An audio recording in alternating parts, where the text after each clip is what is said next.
Assalomu alaykum. Ushbu loyiha Samarqand Milliy bank Qorasuv Buxo hamkorligida Samarqand viloyati Toyloq tumani Galabotir mahallasida 247-250 konturlarda amalga oshirilmoqda.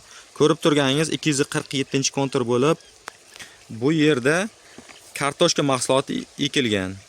Maydonning hajmi 2 gektar 55 sotiq bo'lib, eni 96 metr, bo'yi 267 metrdan iborat. Bu Galabotirdagi ikkinchi konturimiz, ya'ni 250 kontur. Bu 209 metr eni, 356 metr bo'yi hisoblanadi. Bu yerda jami 7 gektar 45 sotiqdan iborat. Bu yerda ekinlar zamonaviy usullar bilan parvarishlanmoqda. Hozirda ekinlar unib chiqib bo'lgan, gullash holatida. Ekinlarni yetishtirish 90 kun davom etadi. Yetishtirish jarayonida sug'oriladi, tabiiy va mineral o'g'itlar bilan oziqlantiriladi. Ushbu loyihaga 20 ta dehqon xo'jaliklari biriktirilgan.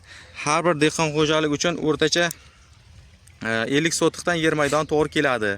Loyihani samarali amalga oshirish maqsadida kooperativ Aliqulov Azizbek kooperativ ishlab chiqarish kooperativi biriktirilgan.